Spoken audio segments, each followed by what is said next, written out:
Good morning. I'm continuing to think about the wonderful Holy Spirit whom God has given us. And there are two verses which say almost exactly the same thing. One is in 2 Corinthians 1 verse 22, and the other one, which I'm going to read, is in Ephesians 1, 13 and 14. It's talking about the Holy Spirit as a seal and guarantee. So the verses in Ephesians say, "In him," that is, in Jesus, "you also, who have heard the words of truth, the gospel of your salvation, and have believed in him, were sealed with the promised Holy Spirit, which is the guarantee of our inheritance until we acquire possession of it, to the praise of his glory." This is referring to a practice which we don't do now. Most of us don't even write letters, real letters. I mean letters on paper. We use a signature. We used to, didn't we? On cheques, and a signature to prove that we have agreed to something. We sign on the dotted line. In times gone by, there would be wax melted onto the bottom of a document or an important, or I suppose it would be on a legal document. You would have the wax poured and then the seal. The seal was a small item which was usually had a handle to it, or maybe just had a shaft to it that you could just put on the wet wax, and the impression would be yours. Nobody else would have the same design. In ancient days, they got some, I've seen them in the British Museum, that were found in Ur of the Chaldees when Abraham would have lived there, from the era of Abraham's life. And they had seals there that were on little cylinders, and they were pushed across the wax, and they revealed a whole picture as the little cylinder turned onto the wax. And when the wax dried, cooled, that proved who had signed it, who had authorized it. It was used to seal letters, so that if the seal was broken, it would mean somebody had looked at the letter before it came to you. And this is talking about you and I, when we came to salvation, when we found Jesus. The proof that we belong to God is the Holy Spirit's seal on us. And it's interesting, have you ever been in that situation where you've met someone for the first time and you don't know anything about them, but you know they're born again? You know they're a Christian just like you are, because the seal of the Holy Spirit is there, and that unity between the two of you is very quickly evident.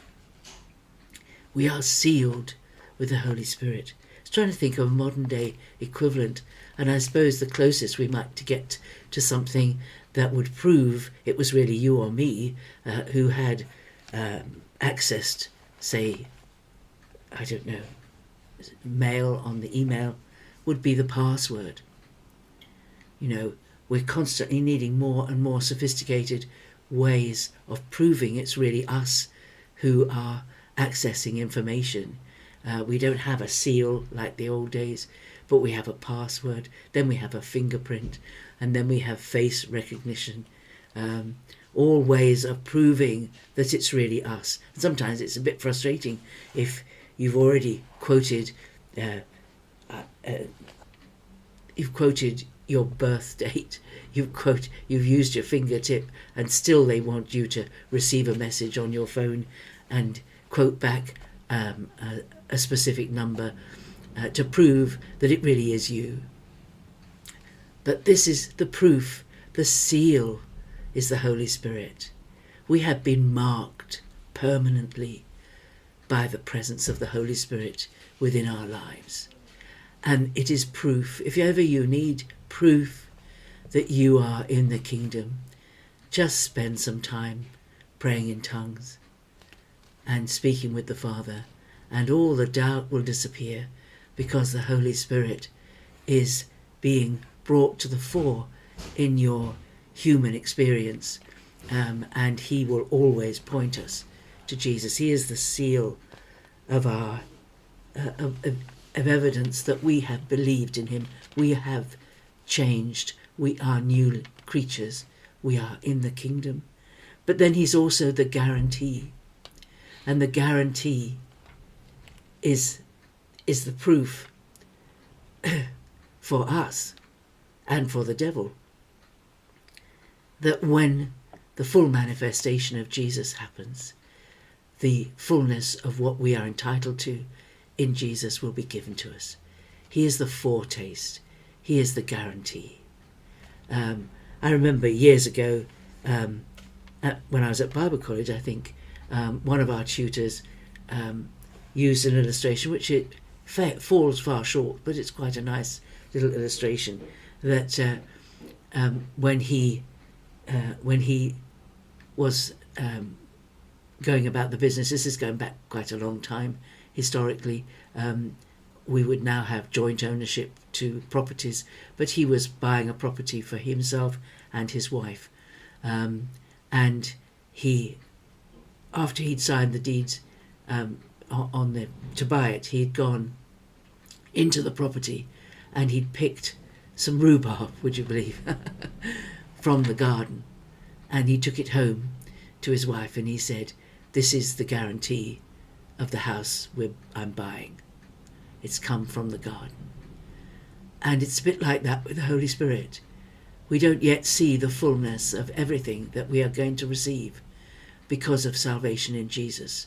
We read about it, we get hints about it, we know what it will look like, but we can't see the actual garden. We can't any more than that lady could see the garden, but she had the fruit from it as a guarantee, a proof, a physical proof in her hands of what was coming.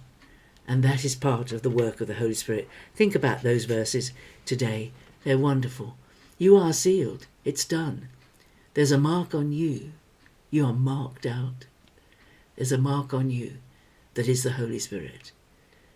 And the guarantee that everything that's been promised will be ours in Jesus. It's a done deal. Have a great day. See you tomorrow. Bye-bye.